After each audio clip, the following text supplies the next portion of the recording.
rate variations. We have to reverse that mix, and it is the stated policy of our government that we are going to push hard to reverse this mix so that by the year 2030, the portion of our energy that is dependent on indigenous sources, the ratio of today of 60-40, 60% imported, 40% local, is completely reversed to 70% local indigenous resources and less than 30% on any other fuels. That's our target. And how do we achieve that? With the alternate renewable energy policy, we gave it to the board members of the Renewable Energy Board, the Alternate Energy Renewable Board. The provinces are going to come to us. By 2025, almost 20% of the energy mix is going to be renewable. By 2030, inshallah, 30% of the energy is going to be on renewable basis. This excludes hydel. When you include 30% of hydel, this goes to 60%. This does not include charcoal. We are going to ramp up charcoal. The energy investments that are going to be made there are going to be invested upon so that there is another local source of energy. And last but not least, ladies and gentlemen, we have got our nuclear resources. We are actively pursuing our nuclear energy sources so that we can increase this matrix. So once that happens, what will happen? Today, the cost of renewable energy is going down. What we are hitting is 4.5 cents. Once the cost of energy goes down, the people of Pakistan will benefit. It will become more affordable. That one benchmark that we are talking about, we will not be open to the vagaries of the international markets, be it price volatility in the energy source or in the foreign exchange. Another important factor, ladies and gentlemen, is that for any government, what are you looking at? You're looking about the well-being of the people of your country, and in this case, the Pakistan Tehreek-e-Insaf government takes the well-being of the people of Pakistan extremely seriously. The Prime Minister, in every meeting, just day before yesterday, we had about a 3-hour session of the economic group just based on this very factor, how to accelerate the economic revival of the people of Pakistan, of Pakistan's economy, and job creation. That is one other metric. How does job creation come about? You can't go around and employing everyone in a government job. The communist countries tried it, but there's no other communist country left in the world. They've all gone by because they realized the inefficiencies that crept into the system. Thereby, what is important is that employment creation will come about with the industrial, agricultural, as well as service sector revival. They will have to become more competitive. The export targets of Pakistan will have to be met. The production targets in Pakistan have to increase. And one component of that happening is the energy variable. The energy variable is extremely important for our exports and our production. Once we get a handle on that, ladies and gentlemen, the markets are going to increase. Pakistani exports, our quality is second to none. And let me tell you, with our free trade agreement with China, Asian country ambassadors have been coming and meeting me, and they're saying they want their companies are approaching them, and they want to set up shop and manufacturing facilities within Pakistan so that they can export to the Central Asian republics as well as China. These are not small markets. And we are going to focus on the role of Afghanistan as well. Pakistan, ladies and gentlemen, is absolutely at the jugular vein of the region. Our focus on CPEC, the China-Pakistan Economic Corridor, it is critical for the progress of not just Pakistan but for the region. It's going to be a link between the continent of Africa to the manufacturing base of China and the Central Asian republics and Pakistan itself. These are the geopolitical considerations we are looking at. We should be looking at how do we train our manpower to be more productive, value-added production facilities. be it in the sector of innovative electronics, value-added agriculture, information technology. All these things are going to happen with reliable and affordable energy sources in Pakistan, which is absolutely transparent.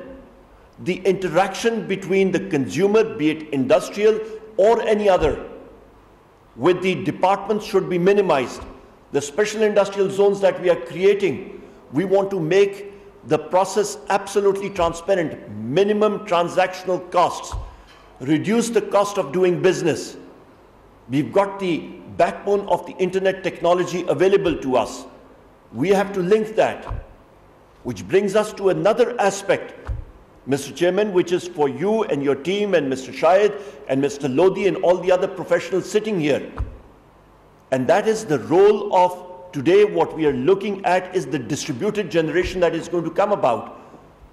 We have to keep in mind that we have to have a completely open mind. Technology is changing at a very, very rapid rate. I keep on repeating this. There was a petroleum conference, and I repeated, I gave them a story. There was a company by the name of Kodak. Just raise your hand. Do any of you remember that company, Kodak company? Just raise your hands. Quite a few.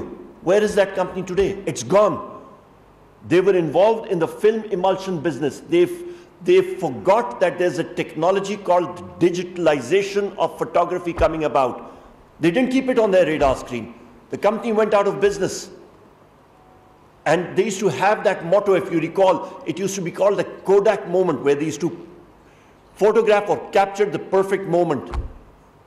The Kodak moment should not happen to the energy sector. You have to evolve. If we have to keep in mind that we are not going to allow newer technologies to come in, the Kodak moment will happen to the energy sector. We should not and cannot allow that to happen. And with that I mean that in our new policies that we are evolving, and all our team members are playing a vital and pivotal part in that, we are looking at net metering, we are looking at wheeling, we are looking at net metering at the micro level. So all these energies that are coming about, ladies and gentlemen, these are realities, and with all these demand and supply factors coming in together, you have to gauge. You have to gauge like never before. The role of NPCC, the role of PITC becomes paramount. Just today, just this morning, I was with our colleagues from PITC working on these very elements. That when you have a lot of energy coming into the grid from various small consumers, what happens to the grid level, what happens to the supply of energy, you have to forecast that. And just to give you the real-time, microsecond, millisecond calculations that are involved, let me just give to you that you take any of the third and fourth generation combat aircraft flying today in the air. If you take the onboard computer systems out, you can't fly the aircraft. The aircraft will crash. The reason being that those aircraft are as maneuverable as they are because they are inherently unstable. They are making more than 200 corrections per second to keep the aircraft flying. And what is doing it? It is the onboard flight management and control system, the onboard computers. What relevancy does that have to the system that is available to us today? Can you imagine, ladies and gentlemen, all these energy sources from the microgrids, from the net metering coming into the system today, be it at the 132, at the 11 kV level, all this energy coming into today, how do you forecast that? The role of artificial intelligence comes in, which has to be catered to in the demand forecasting, in the supply forecasting. All the renewable energy that is coming in, we have to look at that. The role of the distribution companies, that has to be, this year, our colleagues from the power sector know this year is the year of the distribution system. The government, the power ministry is increasing the retention that these companies are going to keep with them, so that at the end of the day, they can invest in their distribution system. We owe it to the people of Pakistan. For the first time, the previous Ramzan that we had, it was a trouble-free Ramzan, because my compliments to the distribution system, the DISCO chairman, be it ISCO, FESCO, across the board, all our distribution companies, as well as NTDC, they work day in and day out to de-bottleneck the constraints that they faced so that we could transmit energy. And next year we are looking at transmitting more than 26,000 megawatts, inshallah ta'ala, by next summer. So these are the benchmarks that we have, and we have to make sure that the rings, the bottlenecks are cleared even further. I'm not going to go into the technical details, but these are the challenges we have. And what sort of a market do we have? If you look, when you talk to businessmen and you talk to investors, the first thing that comes to their mind, what is the market size we are looking at? What is the investment opportunity we are looking at? And just to give you a flavor, the General Electric people, the wind turbine people had come to see me, and I said, set up your assembly plant in Pakistan. One, it will create jobs. Number two, all the windmills, all those turbines, you're looking at increasing your renewable energy from today's base of 1,400 megawatts, 1.4 gigawatts, to approximately 8,000 megawatts by 2025, and more than 18,000 megawatts by the end of 2030. That is a large market. You can't be lugging around these windmills and turbines. The freight cost, if you assemble it in Pakistan, you can not only cater for Pakistan's market, but you can cater for the market of the region. And if you put a price tag to each one of these markets, let's look at generation. It's a $40 billion market sitting right there. By 2025 or by 2023, we are looking at increasing our installed base to approximately more than 42,000 megawatts. And taking it even beyond that, that's a ready market. So we are looking at, ladies and gentlemen, a $40 billion market in the generation side. And a lot of it is going to be predominantly, it will be in the renewable, in the hydel, and in the coal industries. Then we look at the transmission line. The professionals here who are dealing with transmission, we have to have multiple redundancy factors built into our transmission. Another $20 billion market over there. And keep in mind, one of the planning that we have to do, if we go on the Indus Cascade, we are looking at Bunji, 8,000 megawatts. We are looking at Basha de Amir, we're looking at Dasu, we are looking at Patan. All these factors, all these are on the Indus Cascade. And we have one shot of evacuating all this power. Why? Because the size of the valley is narrow. We cannot afford a mistake. So the transmission line has to be engineered absolutely perfectly over one of the most arduous and toughest terrains on the face of the earth. One of the transmission company people that come to see me, they said, oh, we've done work in South America. I said, great. What altitude? 3,000 meters. I said, 3,000 meters is not going to cut it here. We've got mountains over here that are going to 5,000 meters and beyond in the valley. You just go you go along Thakot and you see, you're traveling the Karakoram highway is approximately at 2,000 meters, 1,500 to 2,000 meters above sea level. But the mountains on either side, they go to beyond 6,000 meters. That's what we're looking at. The investment in the transmission system alone, $20 billion market. The generation side is covered. The transmission we've talked about. The Achilles heel, our soft underbelly where we have to make tremendous investment is the distribution, be it AMI, be it AMR, be it the whole distribution network upgradation from conductors to transformers to the feedback system, the metering system, another $20 billion market over there. That is what we are looking at, ladies and gentlemen. So just the power sector market alone, we are looking at a market size of over $80 billion. And that's why people are coming here. There's a pipeline of people willing to invest. The previous government had stopped investment in the renewable energy. We've opened that. There are multiple companies coming in, inshallah. The foreign direct investment is coming in. Then you have to think about, just to give you a flavor of where we are in the energy train. The Saudi Vice Minister was here. The Prime Minister is going to proceed to Saudi Arabia in a few days.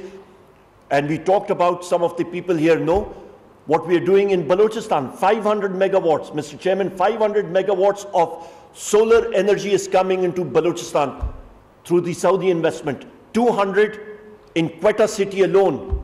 The old, your coastal station is, its license is expiring, so Habibullah Coastal, its license is expiring, it will be replaced by a new solar plant, 200 megawatts. And 3 other locations we've identified, 100 megawatts each. Microgrid systems. This is an investment of over $4 billion right there. And this is the first phase. Approximately an $8 to $10 billion refinery investment.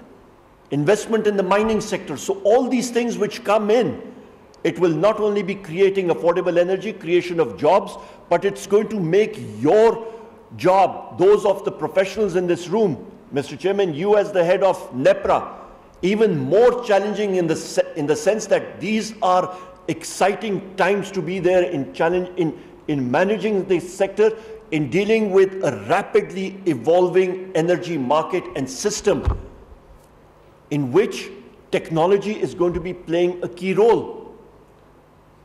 Last couple of words and then I'm going to sign off.